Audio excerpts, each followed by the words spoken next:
ดินแดนไซยบุรีมีประวัติศาสตร์อันยาวนานติดพันกับประวัติศาสตร์แห่งการโค้งตัวและขยายตัวของชาติลาวตามการค้นคว้าวิจัยดินจีอยู่วัดศรีบุญเฮืองบ้านใหญ่เมืองไซยบุรีพร้อมทั้งวัตถุโบราณและหินศิลาจารึกอยู่บนต่างๆเห็นว่ามีอายุได้500 กว่าปีมาแล้ว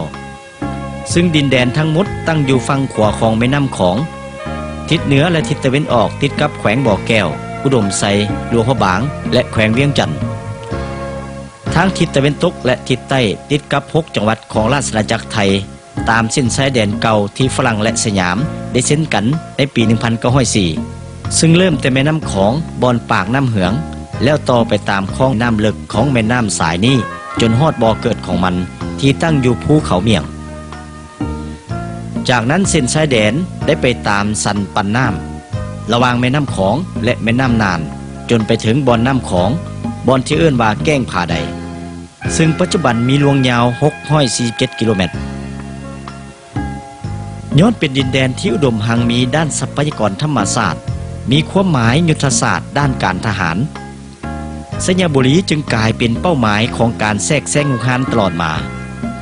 ภายหลังได้รับชัยชนะจากการต้านการหุกฮานของบรรดาศักดินาใกล้เคียงคือปี 1946 แขวงไซยบุรีได้รับการสร้างตั้งขึ้นซึ่งไซยบุรีมีความหมายว่าไซยะไซโยไซสนะ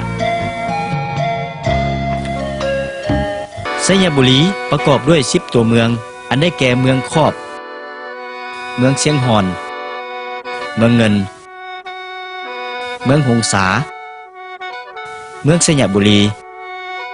เมืองเพียงเมืองปากหลายเมืองแก่นเท่าเมืองบ่อแตนและเมืองทงมีไซมีเนื้อที่ทั้งหมด 16,389 กิโลเมตรมี486 บ้านมี 62,452 ครอบครัวมีพลเมืองทั้งหมด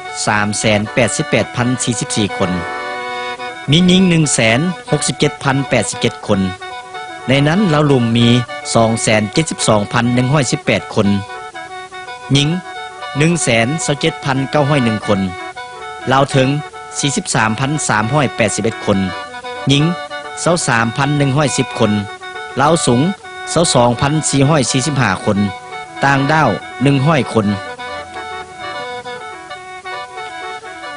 อัตราความหนาแน่นเฉลี่ย20 คนต่อตารางกิโลเมตรเป็นแขวงที่อุดมสมบูรณ์ไปด้วยภูผาป่าไม้แม่น้ำลำเซ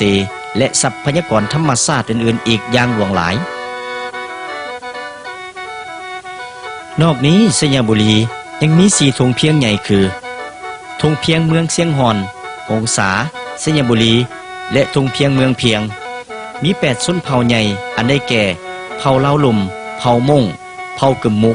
เผ่าอิวเมียนเผ่าลื้อเผ่าหยวนเผ่าไพรและเผ่าไทยดำซึ่งมีฮีตคองประเพณีหลากหลายสีสันและอยู่ร่วมกันด้วยความหักแพงสามัคคีเป็นจิตหนึ่งใจเดียวกัน